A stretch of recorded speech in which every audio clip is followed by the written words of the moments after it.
Hello,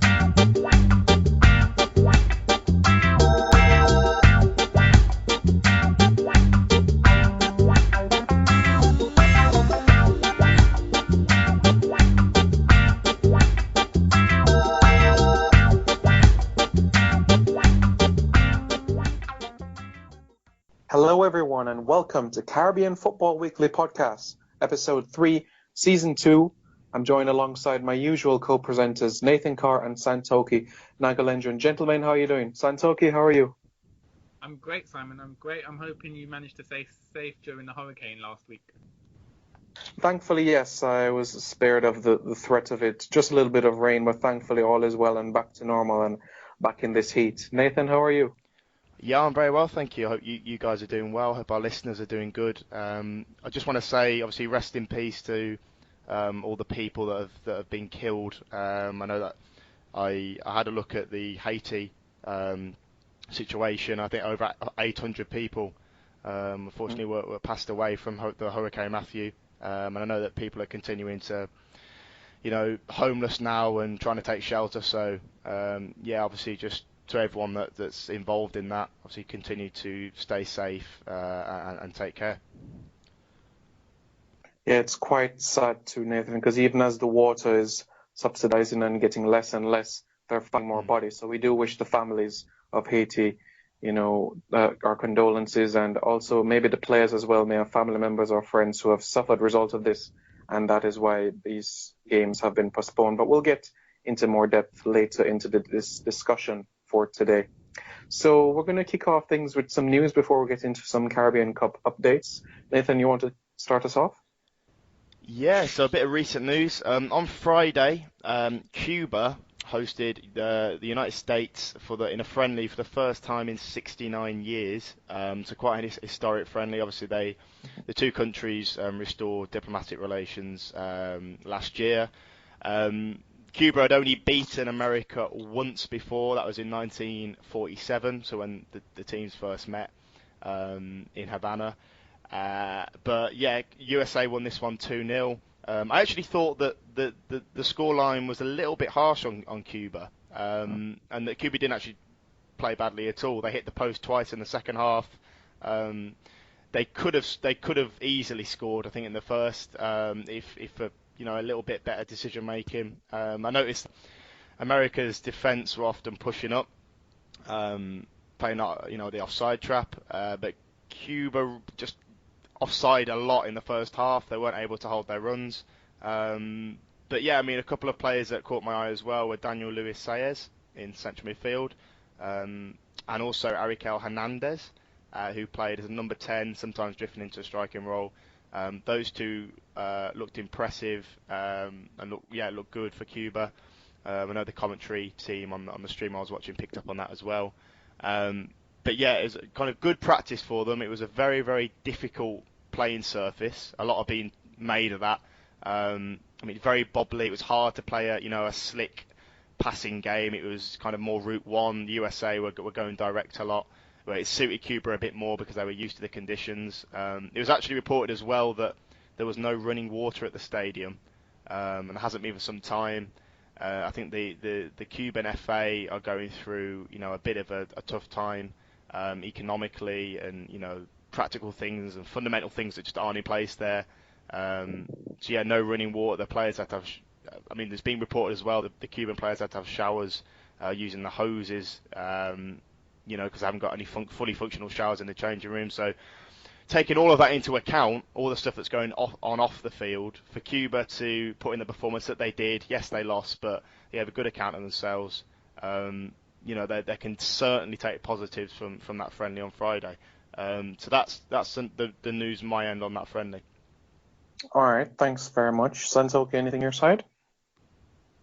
Just news that has come out today from CONCACAF President Victor Montagliani, who has stated that he wants to overhaul World Cup qualifying for North American region. So he thinks that it's unfair on teams, particularly in the Caribbean region, to only get to play a two-legged match and then possibly be eliminated 2 years before the World Cup has even commenced. He said it's an archaic system, and he would like to overhaul it in terms of there being more groups, so Caribbean teams can play more group matches in terms of qualifying for the World Cup. So it'd be interesting to get you guys' opinion on this. Do you think the current format is outdated? Do you think it's unfair on Caribbean teams? Or do you think that it's a perfectly fair system for teams at the moment? Simon? All right. I agree with the CONCACAF president. I do believe we need to play more teams. What I disagree with is the amount of the group system.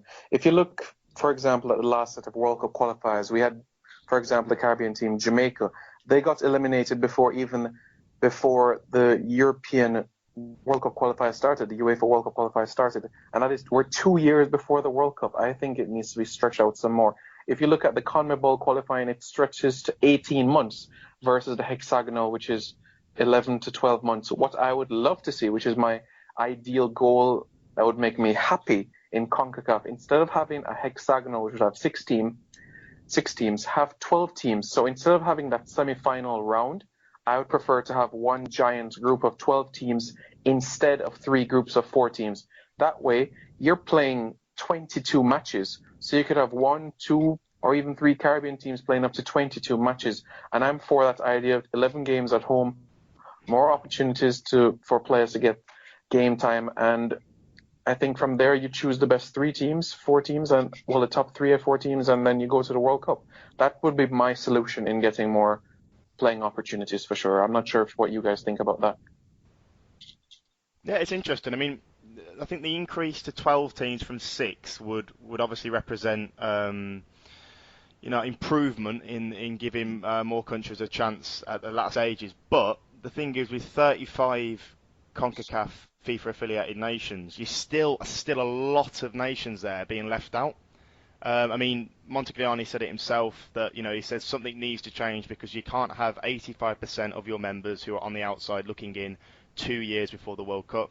Simon, you touched on it, like Jamaica going out with, a year and a half or so remaining before the World Cup actually kicks off. So the actual structuring, if it's going to be revamped, needs to be looked at thoroughly. But on the whole, I am up for this because we've talked about it before on previous shows. You do have these smaller islands that enter early on. They play 2-legged games. A lot of the time they're getting knocked out, and then it just leaves a big gap, a big hiatus in their calendar. And it's hard for them to fill that because obviously they've been knocked out so early. So if kind of a system could be put in place which prolongs the amount of games, I mean, CONMEBOL you mentioned there. I think that's got the best World Cup qualifying format. But the only thing with that is you've got 10 nations in CONMEBOL. You've got 35 as the same CONCACAF. So you're dealing with a lot more countries. It's a bit more difficult logistically to sort that out and to spread it across. But I mean, if it's not a group system, then I'm struggling to think what it could be because obviously you have the two-legged series, which the first 3 rounds used for Russia 2018 qualifying. That obviously eliminates teams very quickly. If you're not going to use a group, then what other alternatives are there to try and get the likes of the Bahamas or the British Virgin Islands or whoever, the smaller islands in the Caribbean, to get them involved on a more regular basis? What other alternatives are there? Yeah, that's a good point there, Santoki. What do you think about the opinions that Nathan and I have given? Yeah, I agree. I agree with the fact that I do feel 2 legs, as Nathan said, 2 legs is unfair on teams in terms of if you're knocked out after 2 legs, you've suddenly got a big gap in your calendar, which most other countries and continents don't have to deal with. So it is problematic, and I think the president has he's a former businessman and he's looked at it from a business perspective. He said, in his own words, can you imagine you're a country trying to find a sponsor and they say, I'm all for it, when's your next big game? And you reply, it's 3 years from now. So that will hurt sponsorship and earning money. So he's looking at it from that perspective. From my perspective, from a footballing point of view, I think it's problematic for teams as well in terms of you could have a good player, a key player. So for instance, Neil Dans for Guyana, and he could be injured in the 1 week you're playing the two-legged World Cup qualifiers. That means you miss him, you end up losing the game, and that's your World Cup qualifying done for the next 4 years. So I think the two-legged system leaves too fine a margin for teams, and it could ruin their development long term. Just based on outside circumstances, whereas a group stage allows a team to develop, get consistent games, and is more of a true reflection of a team's capabilities throughout the period.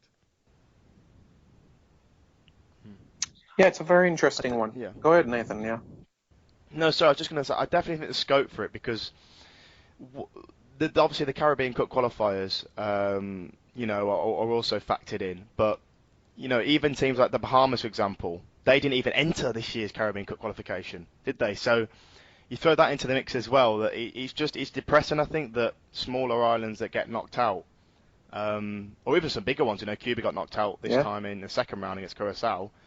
That I personally think what Montagliani is saying basically is to address this gap that exists. But I'm just trying to think now. I don't know what you guys think, but how the group would actually function.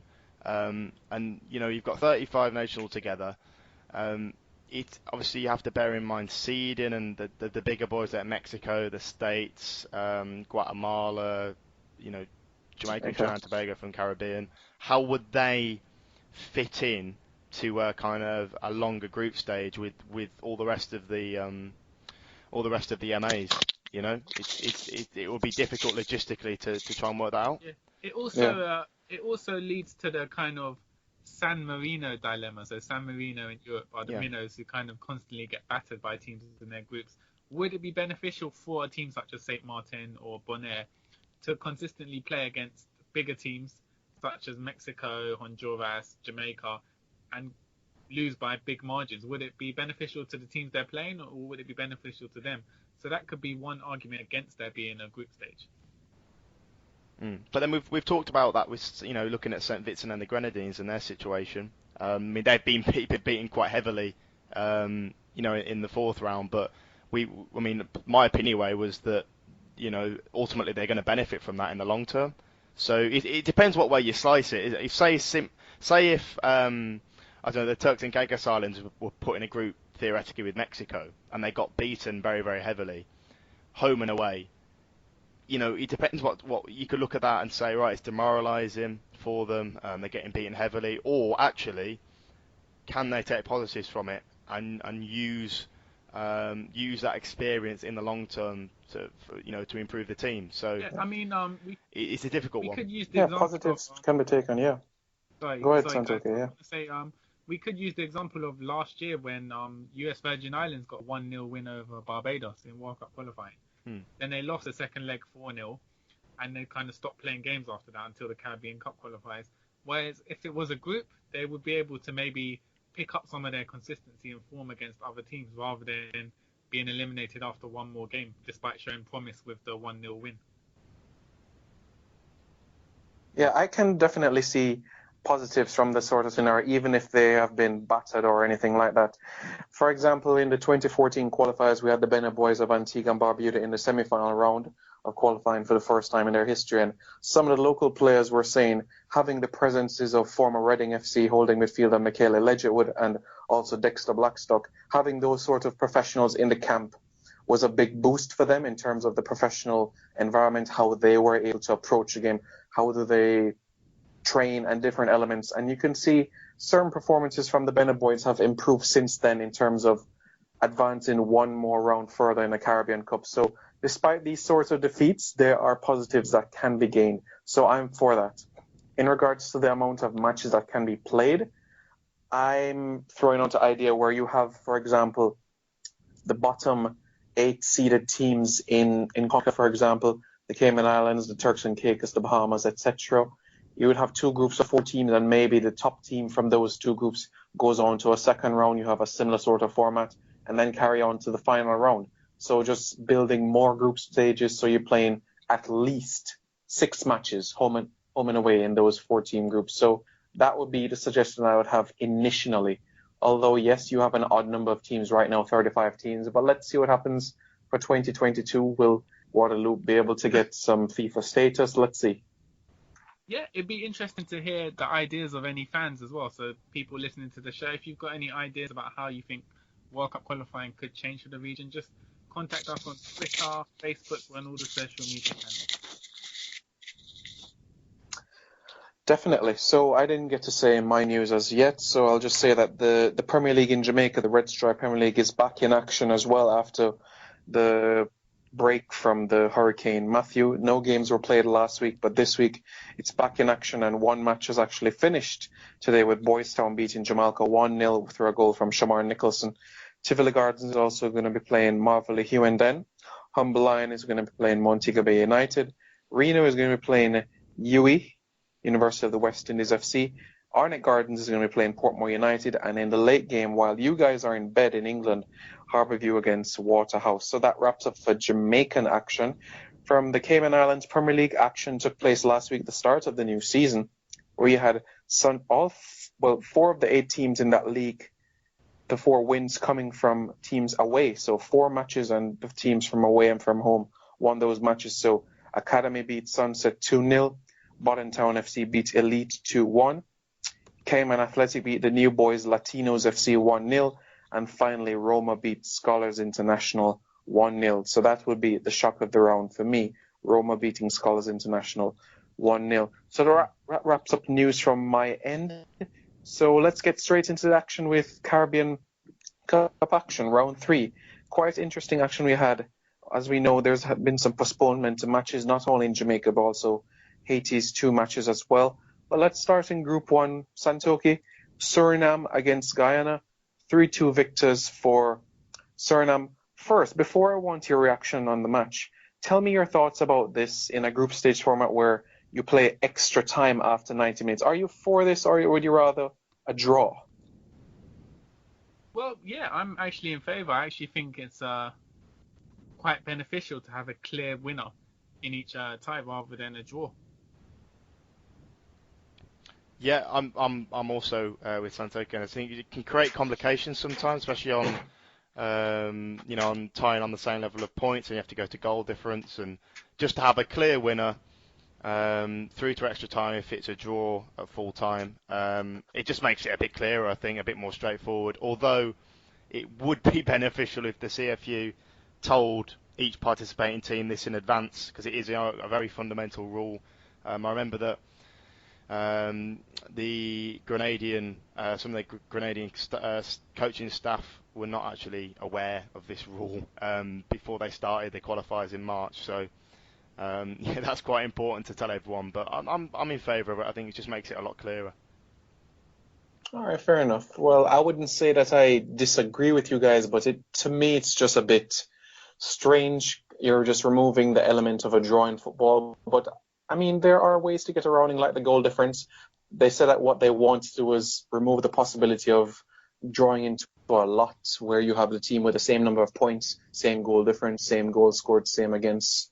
But I mean, back in the day, like World Cup in 1994, they just put 3 teams into a hat and they just pick out one. But if that's the way they want to do it, then so be it. We're getting a result at the end of the day, and it's 3 points on the board for Suriname. So Santoki, please go ahead with your initial thoughts of the match. Yeah, so Suriname played Guyana yesterday in what has come to be known as the Guyana El Clasico. I would say going into this match, most football fans saw Guyana as favourites purely because of their overseas influence. They have a lot of players from America and the UK in their team, whereas Suriname is almost predominantly exclusively made up of local-based players. I think they have only one overseas-based player in their lineup. So yeah, the match was played yesterday in Suriname. There was heavy rain and thunderstorms before the match kicked off and for the first 10 minutes of the game, and this badly affected the pitch. So there were massive puddles on the pitch, and as such, this affected the game. So there wasn't much pass influency between the teams because of the pitch. It turned into a long ball game, a lot of fouls, very physical, very scrappy. Guyana took the lead in the 4th minute. Marcel Barrington, who plays in the UK, scored to give them the lead, and then Suriname went on the offensive. They dominated the game, and I felt they were unlucky to be 1-0 down at half time. As the second half commenced, we saw a mistake from Guyana goalkeeper Kai Mackenzie Lau, an 18-year-old, 6'5" goalkeeper who was making his debut for Guyana.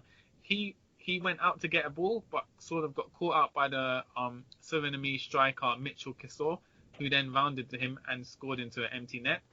After that, you could really see that the Guyanese players were tired.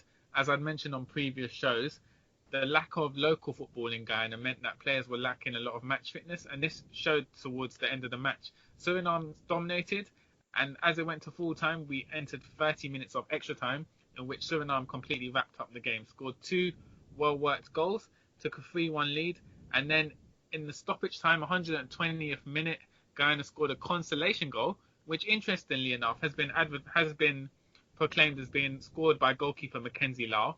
He ran up to the other side of the pitch and hit a header. But speaking to players today, they have informed me that actually Guyana captain Sam Cox got the last touch, and essentially it is his goal. But in the end, a surprise victory for Suriname. They won 3-2. Yeah. Are you disappointed with that, Santoki? Do you feel that Guyana could have gotten the necessary result on the day and get 3 points, or do you think it was a fair result at the end of the 120 minutes? Going into the match, I wasn't optimistic about Guyana purely because Warren Creval, who was their star MLS player, he picked up an injury in training and he didn't start the match, as well as captain Christopher Nurse. So they were without two big players in midfield. And knowing that the local-based players in the team, Verlon Mills, Trayon Bob, Colin Nelson, they were lacking match fitness, I always thought Guyana would be up against the odds. In the match, Suriname dominated after Guyana scored, and once the game went to extra time, I thought Guyana, they didn't have enough in the tank to kind of persevere for 120 minutes, and so it was a fair result for Suriname to win. In fact, I felt Suriname could have scored more goals. They had a lot of one-on-one chances, which they missed. So Guyana now go into Tuesday's game against Jamaica, having played 120 minutes of a tough match against Suriname and missing a lot of key players through injuries. So it will be a very uphill task for them to prevail against the Jamaicans on Tuesday. Interesting. Nathan, did you see the equalizer from Suriname through Kisor? Because to me, it was quite shocking to me. I thought the goalkeeper could have just come out of his box and just booted it out, and we could have been sitting here seeing Guyana with a 1-0 win. Yeah, true. I mean, I didn't see the whole game, unfortunately, but really comprehensive account there from Santoki. I saw the goal from Kisor. As you say, yeah, I don't really know what the youngster Mackenzie Lau was doing. Maybe a rush of blood to the head. For anyone listening that hasn't seen it, I mean, the goalkeeper comes out, swings the leg at it. It's kind of a bit of a mess, and then Kisor runs through it. It's an open goal. It's a bit of a calamity. And yeah, we actually saw a similarly calamitous goal in the Trinidad Tobago, the Dominican Republic game as well, which we might talk about in a bit, where the defender just poked the ball right into the path of Cordell Cato. But yeah, poor goal to concede. I'm actually surprised that Suriname won this. Not to discredit them or you know kind of marginalise them, but I thought that Guyana, with the personnel, the overseas influence that Santoki's touched on, they'd be able to at least come away with a point here. But yeah, fair play to Suriname for for having that mental strength and obviously the fitness levels came into play in extra time. It's a big win for them. Obviously their game against Jamaica was postponed because of Hurricane Matthew. When that will be arranged, we don't know yet. But the fact that they've beaten Guyana on home soil is very, very significant. And yeah, I mean, Suriname always interests me as well from a footballing perspective. You know, a country that's produced the likes of Clarence Seedorf, Edgar Davids, Ken Monku, Jimmy Floyd Hasselbank, and others. I always kind of feel sorry for them in a way that Holland have ultimately benefited, but they still, produce decent footballers and players that kind of excel at the Caribbean level.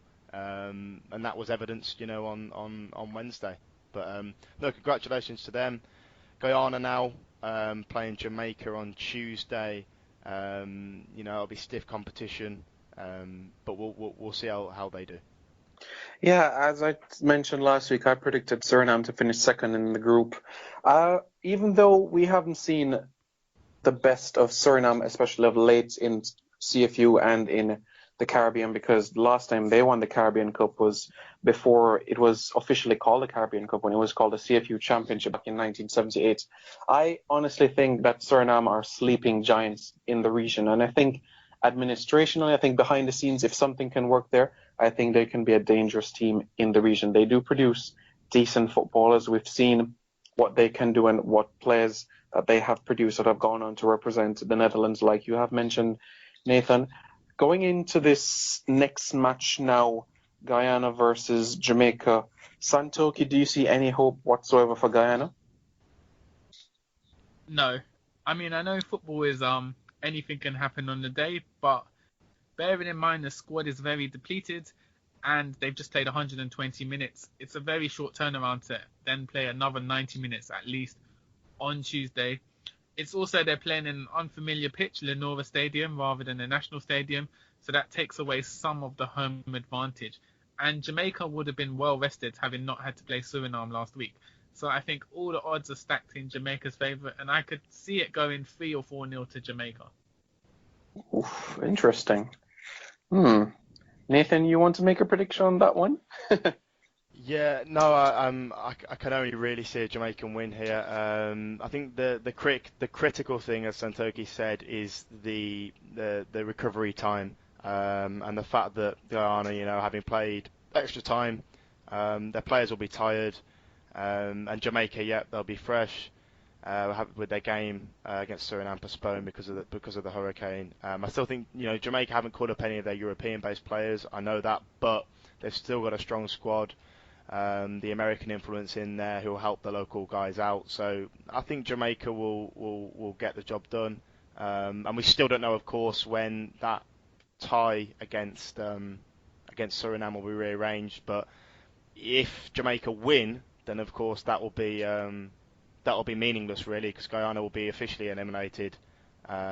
Jamaica, well, I say meaningless. Obviously the first position is still up for grabs, but Guyana will be eliminated, and it makes the group a little bit clearer in that sense. Precisely, yes.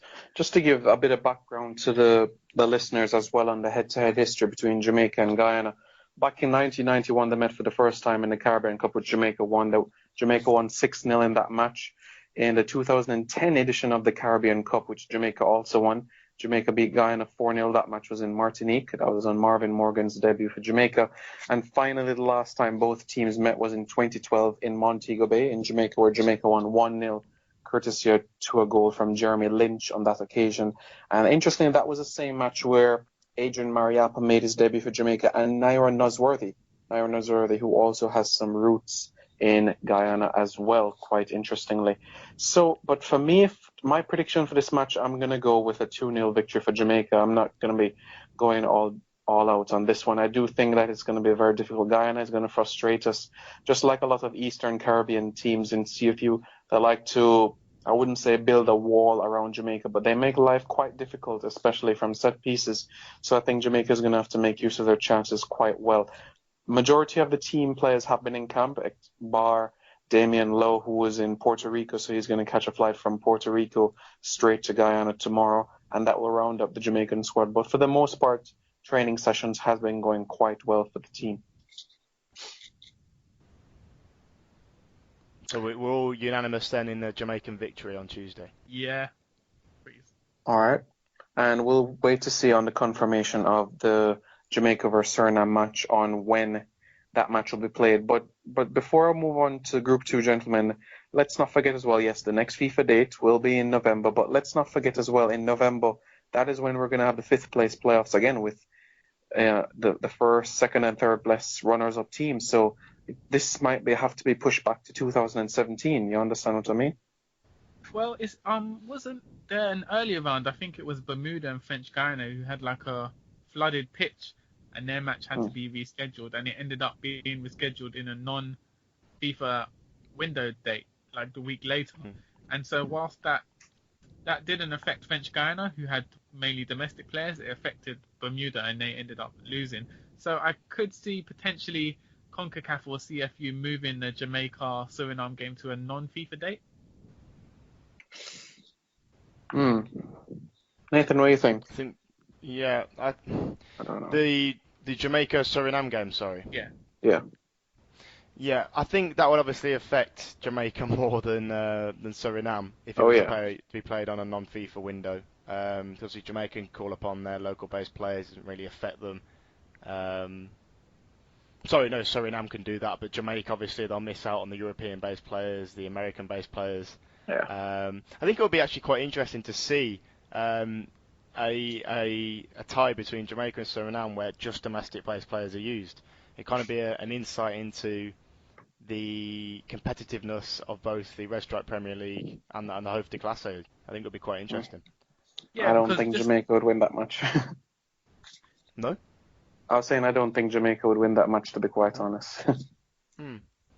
Oh, okay. But yeah, go ahead, Interesting. Santoki. Yeah. yeah, I was just saying, as you said, in November they've got the playoffs for the runners up in this round, and then the next FIFA window is March, but that's already been allocated for the CFU, whoever wins the playoffs, to play the Central American playoff winners, and then the next window after that is when the Caribbean Cup is actually meant to be scheduled. So there's actually no available FIFA window for rescheduled matches to take place in. Just unfortunate that it's a situation beyond anyone's control. Yeah, exactly. Yes. But of course, Haiti in Group B, I mean, both of their matches have been postponed because of Hurricane Matthew, so it creates, real problems. It is. It does cause a problem. But as you said, it's a natural disaster. It's nothing that anyone could have gone out and controlled. But we're just going to have to wait and see. There might be a loophole. And although the dates are quietly stacked, let's see what does happen at the end of the day, because we're down to the wire when it comes to Caribbean Cup action after this round. We know we have the 5th place playoff and then the semi-finals and, of course, the final right after. But we'll have to wait and see. Would Haiti consider pulling out because of this recent event? We'll have to wait and see for that as well, because there has been greatly affected. But we're just going to have to be patient and wait to see what does happen next. And let's not forget, we still have some action coming up on Tuesday as well. And action from those matches could determine a lot of things in the different groups. So from there, we'll have a clear idea of what is needed from each team and who is definitely eliminated. But one team we know is eliminated, but we'll get to that group down the road. Group 2 action, we've only had one match, as Nathan rightly said. French Guiana, Haiti, St. Kitts and Nevis. I'm quite disappointed that St. Kitts didn't get the victory against French Guiana. French Guiana beats St. Kitts and Nevis 1-0, thanks to a goal from Arnel Albertini. Nathan, your initial thoughts on this? Yeah, I suppose we've kind of got egg on our face, me and Simon anyway, because we were talking up St. Kitts and Nevis, discussing their recent progress, and I for one thought that they'd beat French Guiana and finish top of their group, but as I said before, you can't really underestimate French Guiana, I suppose. Non-FIFA member, they're able to call up some of their French-based players, although not all of them, as far as I'm aware. But yeah, a goal and a clean sheet for them against St. Kitts and Nevis. They're just a very kind of underrated team, I think, French Guiana. I mean, they were so close to qualifying for the Gold Cup in 2014. I mean, they stand a very good chance now with 3 points on the board of maybe getting top spot or possibly, more realistically, getting one of the best runners-up places. But I didn't actually see this game against St. Kitts and Nevis. But yeah, 1-0, clean sheet, big win for them. But yeah, in terms of St. Kitts and Nevis' squad as well, they called up some UK-based players, Harry Panayuti, Romain Sawyers, Luce Maynard. So, comparing the teams, I think the Sugar Boys probably had a bit more quality in their squad, but obviously, that wasn't able to pay off for them.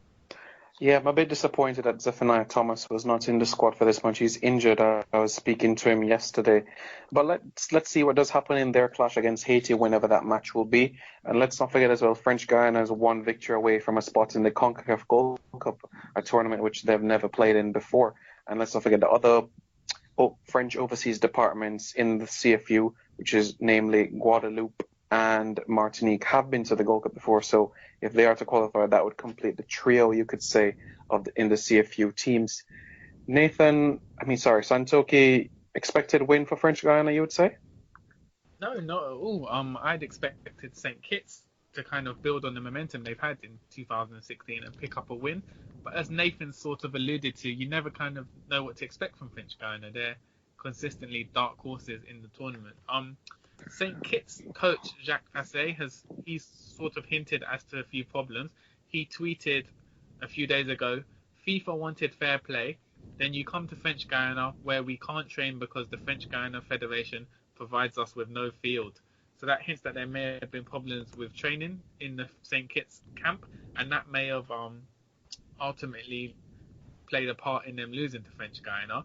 Also, an interesting fact is that it's the first goal conceded in 635 minutes by St. Kitts. So they were 30 minutes away from equaling the CFU records for consecutive clean sheets. That record is jointly held by Jamaica, who done it in 1990, and Cuba, who done it in 1996.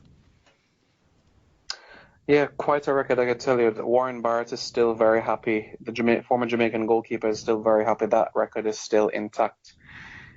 I am disappointed, but in this group, let's see. You might end up with 3 teams being on 3 points. So let us see what does happen in the near future.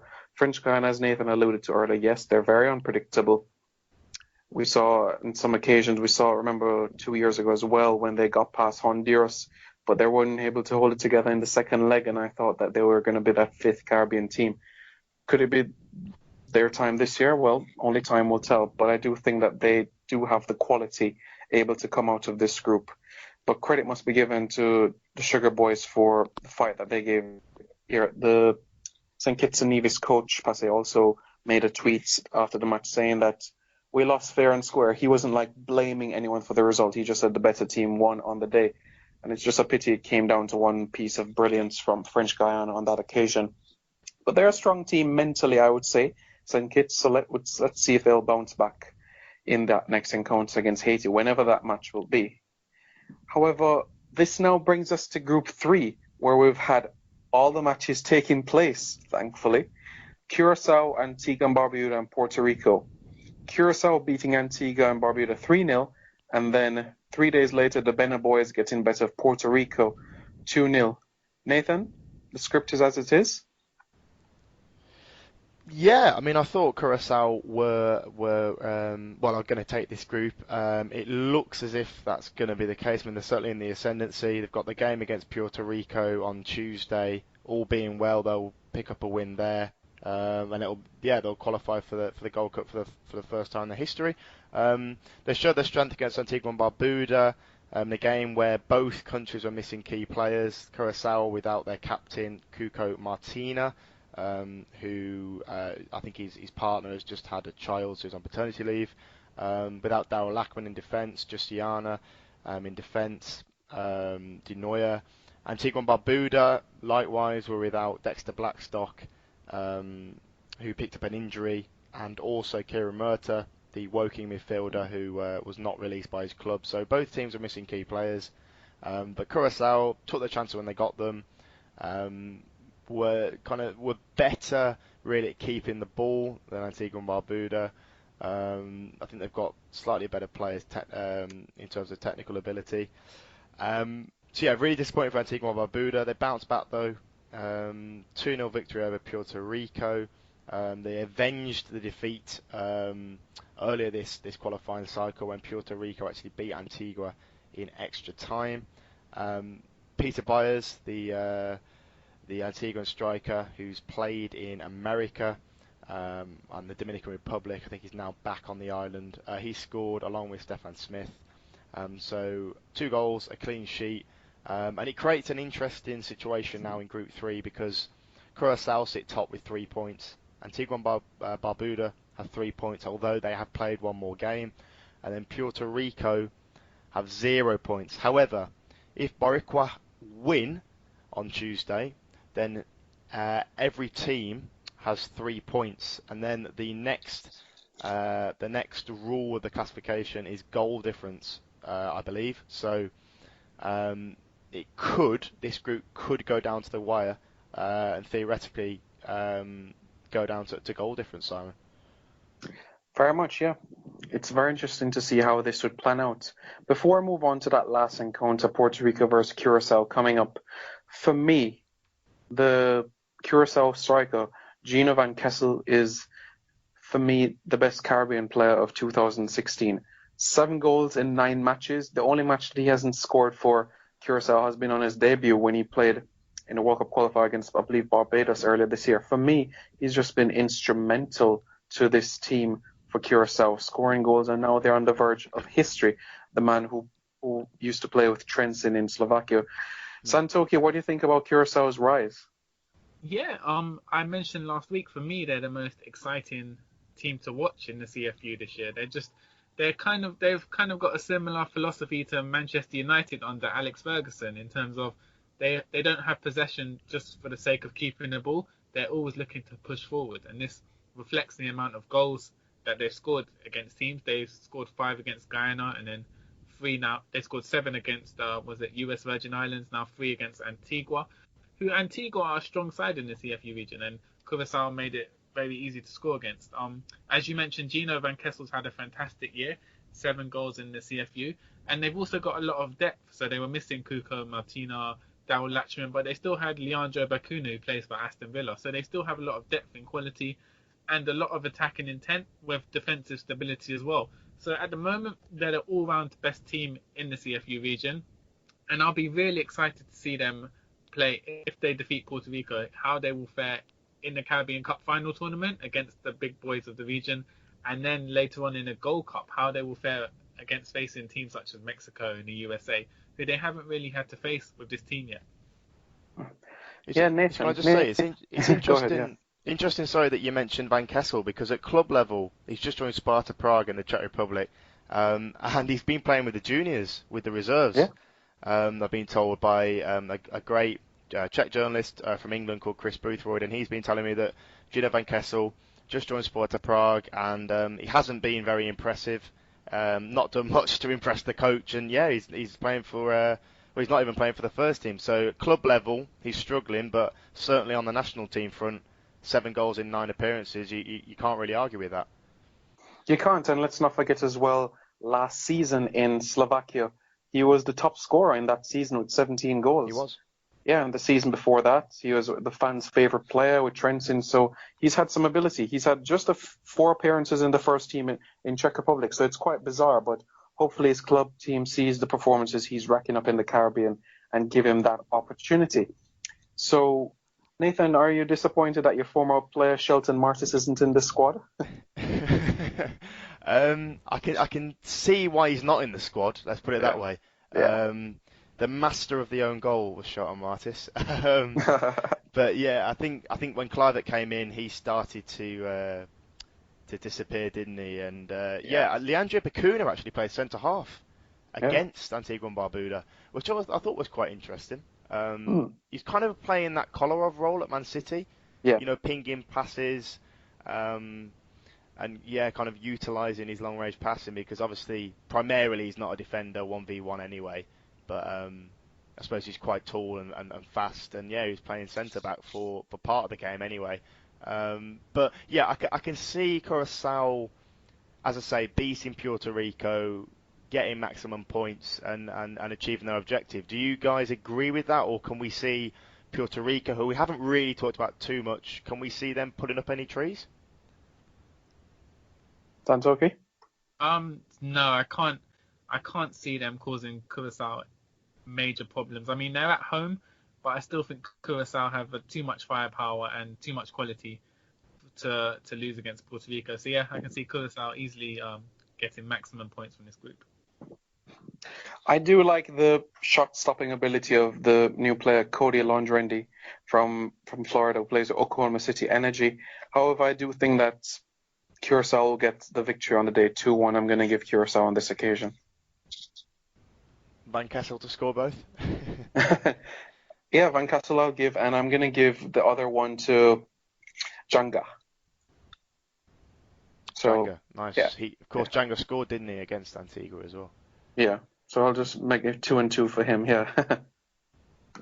I think just to round off on this group, if Curaçao do make the Gold Cup, huge credit has got to be given to Patrick Kluivert, I think. I know he's moved on now, he's at PSG, but you have to, you know, if that does happen, the work that he's implemented there has just a huge knock-on effect on the team. You can't deny that. No doubt whatsoever. It's clear that he wanted a clear identity, and it's still there despite not him still being there. But I'm still very proud of the progress that they have made. So for me, alongside St. Kitts and Nevis, Curacao would be two of the top most improved teams in the Caribbean.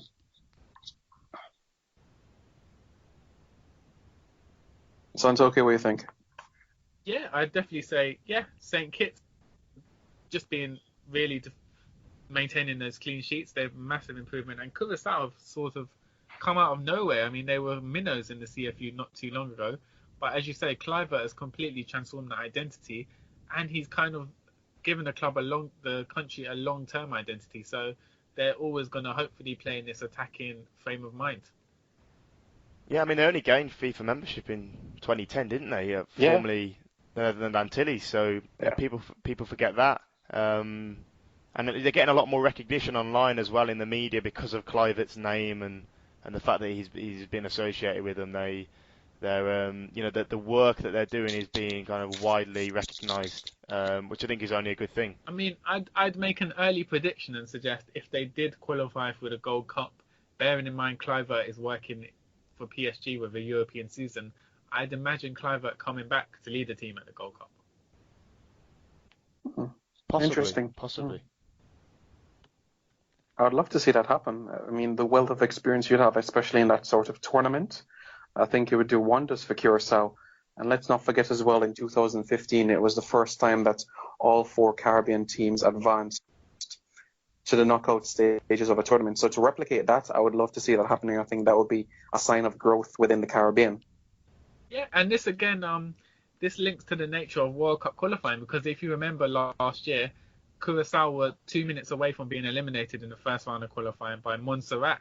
So if Montserrat had done that, it'd be interesting to see whether Curacao would have continued their development, because obviously they gained confidence by eliminating Cuba in the next round. But if Montserrat had won this, all of this may never have happened. Yeah, football is a very funny game. Things can happen, things can change.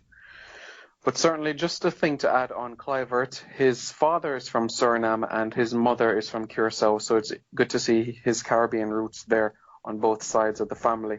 It'll be interesting to see if he would want to help out Suriname in the near future or stay with Curacao on his mother's side.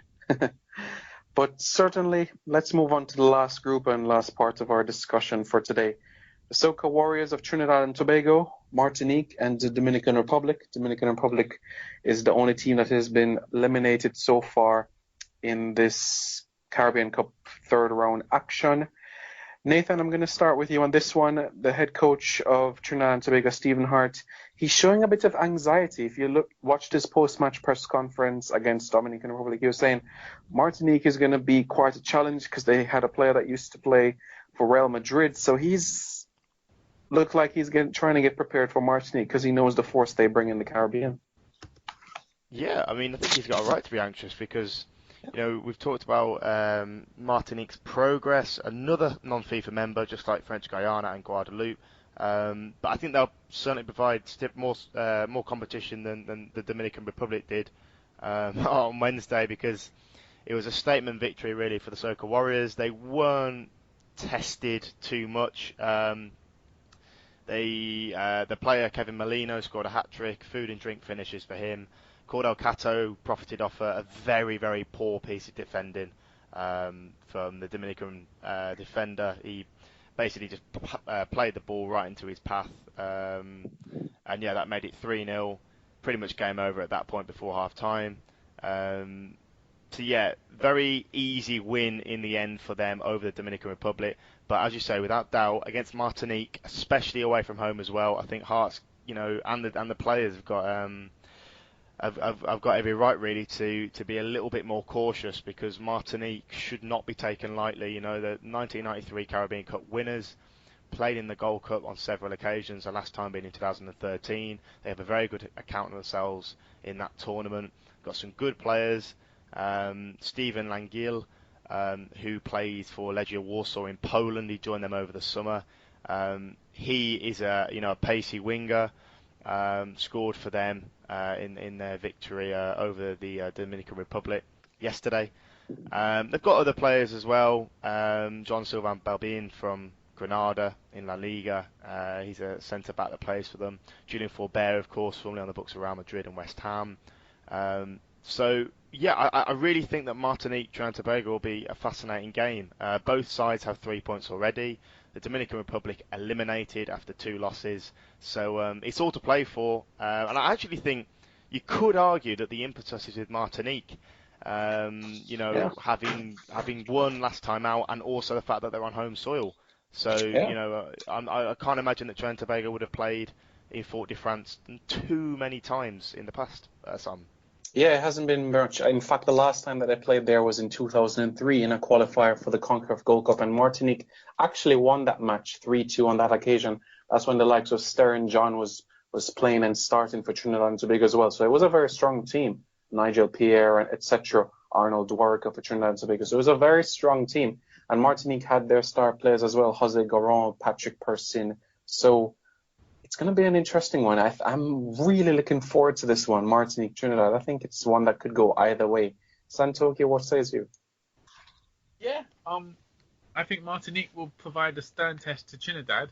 On the topic of the first match, Trinidad versus Dominican Republic, I was slightly confused by Dominican Republic's tactics. They seemed to set out to park the bus, as we say in England, so they were very defensive. But bearing in mind there's no draws in the CFU, it didn't make any sense for them to kind of defend and be very cautious against Trinidad. And in the end, as Nathan said, Trinidad didn't really have to push themselves very hard to find the goals. Kevin Molino found it very easy to break through, and he got a hat trick. And as Nathan also said, Martinique very talented, got a lot of players from Europe, and also Kevin Parsemane still in the squad. I think he's got 23 goals in 34 games, so he's always a goal threat, as well as Julien Forbert. It will be very testing for Trinidad just because they're playing away, and Martinique do very well at home. But I do think Trinidad will win 2-0. Interesting. Nathan, what's your prediction? So Simon, you've gone with Martinique In extra time, yeah.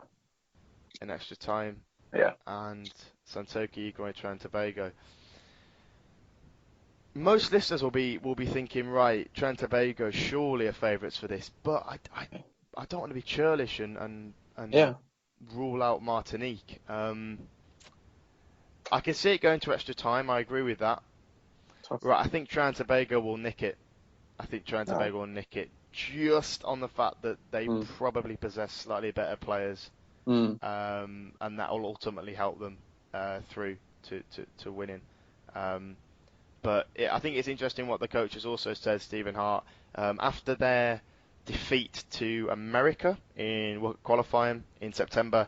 He was actually telling the press that some of the players need to do a bit of soul searching. He was having a bit of a dig at the squad, certain members of the squad anyway, and perhaps a little bit of pressure is starting to creep in that Trimbagonian camp, and also the fact that you know the story came out about the boat party and that 3 players had stuck out before the Guatemala clash, World Cup qualifying, and attended some kind of boat party. So maybe all is not rosy in the Trimbagonian squad at the moment, and that's showing. It certainly is showing. Yeah. I was just going to say, although they did beat the Dominican Republic quite heavily, but we'll see on Tuesday. Sorry, Santos. I was just going to say it would further add to CFU's administrative headache if Trinidad did end up coming second in the group and going to the playoff places, as the playoff round would clash with their hexagonal matches in November FIFA window. That's going to be very interesting if they do that.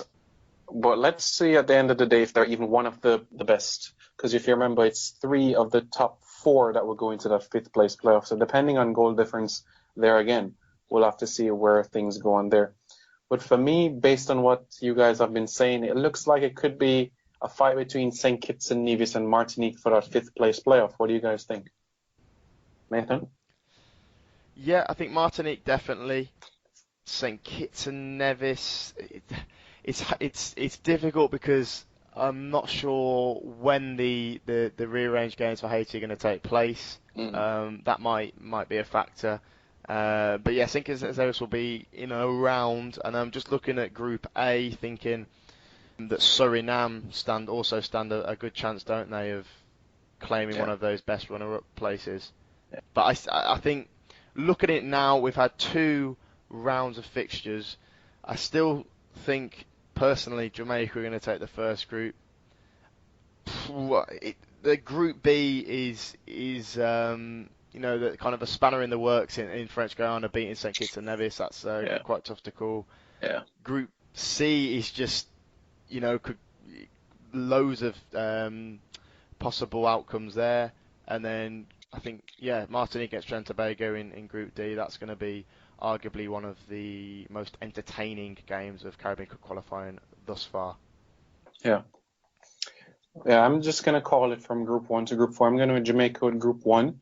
Group 2, I'm going to go with French Guiana. Group 3, I'm going to go with Curacao. And Group 4, Martinique for my group winners. So 2 non-FIFA members to finish first in their groups. Imagine that. Oh, yeah, that's going to be some party. Yeah. As you were saying before, it would be awesome, I think, for French Guiana if they can do it to make the Gold Cup, because their French Overseas Department neighbours have done it, so it will be really brilliant. And I know that there's a few players maybe from the diaspora that they haven't quite tapped into that might be able to chip in. Yeah. I know not to get ahead of themselves, but of course Florent Malouda, a Champions League winner with Chelsea, he's from French Guiana, so just a little stat there for all the listeners. Yeah, and Marc-Antoine Fortuné as well, who also played for West Brom. Yeah, Fortuné, yeah. I won't sing his song. I don't want to. I don't want the listeners to cover up their ears, but and I remember there was talk of Fortuné actually turning out for French Guiana in 2014 Caribbean Cup qualifying, but he never did. He never did. So maybe that's something that can happen soon. They used to have Piqué on as well. He used to play for West Ham. Martinique. He was Martinique. Oh, Martinique. Okay, yeah. That's an interesting one. Wasn't he born in New Caledonia? Yeah, he was born in New Caledonia, yeah. Strange. Yeah, I think the French department is out. You can play for any one of the French departments. So, like, Dimitri Payet could say, okay, I'm going to play for Martinique today.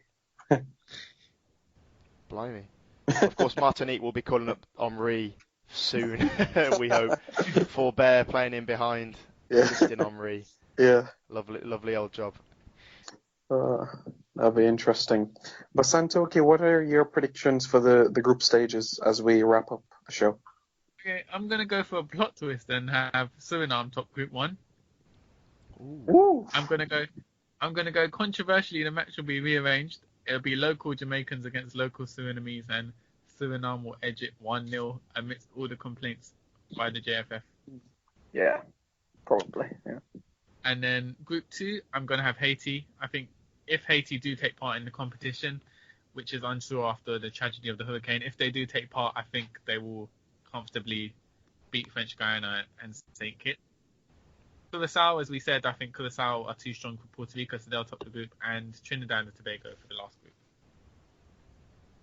All right, fair enough. That'll be interesting. Looks like we're going in 3 different directions in this show. Reggae Boys commentary listeners will not be happy with that prediction from Santoki. My dream is to one day see the Guyana El Clasico, French Guyana Suriname at the Gold Cup. Hopefully it might happen. Yeah. Maybe 2019. Maybe. Never say never. Yeah.